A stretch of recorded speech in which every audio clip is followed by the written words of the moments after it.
Alright, so what we want to do here is show you firstly a little bit about fillers and talk a little bit about them, and we'll go in more depth as we go through and we use these things later on in the later series.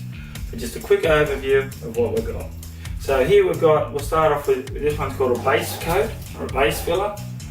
It's a heavy duty filler that you fill bigger holes with, bigger defects, take a little bit longer to dry. So there's a little trick there that we can use a cornice cement, which is what you hold your cornice up, your decorative plaster pieces up with. It goes off a lot quicker, but because it goes off so quicker it's hard to work. So mix up just enough for a small patch and we put that on. Don't overfill with either of these two. The simple reason is, if you overfill with them, they're very hard to sand. They're not really made to sand.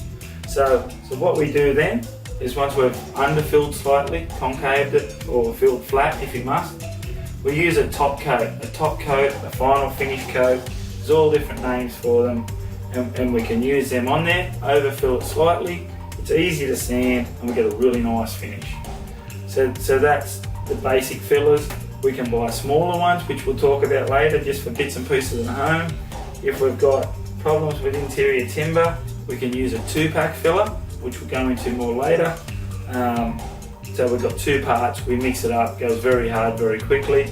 You can screw, nail it, whatever else. You can put that in your skirtings, your architraves, your doors.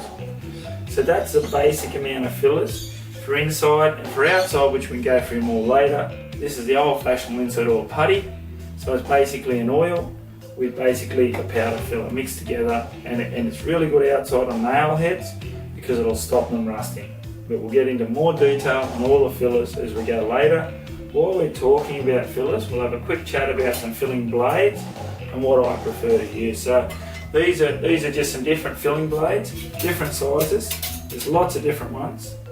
So we can see there, we can see we've got a smaller one. We can see we've got a trowel. So a trowel's helpful for us guys in the trade. We can wipe our mud on it, call it mud once we mix it up, or filler, and we can work it and use it on the wall. Fill big holes, gyprock joints, but you won't be using much of that when you first start. The other thing that's very helpful for us guys is a hawk. This is called a hawk, and basically what it does is it holds your mud, or if you want to call it filler, it holds it on there. We can work it around, work it up, and use it on the wall so we don't drop it everywhere. Again, I can teach you later how to get away with not using a lot of this stuff to make it cheaper. One last thing I just want to talk about quickly with these filling blades, as you can see this one here, it's rusted, and this one here is stainless steel. Stainless steel one can last you guys a lot longer, but it doesn't have the flex, or won't have the flex in the blade that these guys do. Professional guys use more of these sort of things. Because we're using them all the time, sand them off, we can use them, they'll last us a long time. I'd more recommend a homeowner or someone doing jobs here, there and everywhere and putting it away for a while, use one of these guys, stainless ones, sand it off, got a hole in there, hang it up, be ready to go next time, it won't be all rusted. So, not expensive. These guys are actually more expensive even though they're standard steel, because it gives us the flex that the stainless doesn't give us. All in all, can't go wrong with buying a few different size blades. That way you've always got them when you find a defect in your house and you just want to do a touch up or whatever else. I find these ones that are just about 100mm, something between 100 and 120 are a good size to do lots of different things. If you're doing a small hole, just put a piece in the middle. A large hole, you've got a larger blade. One blade does it all.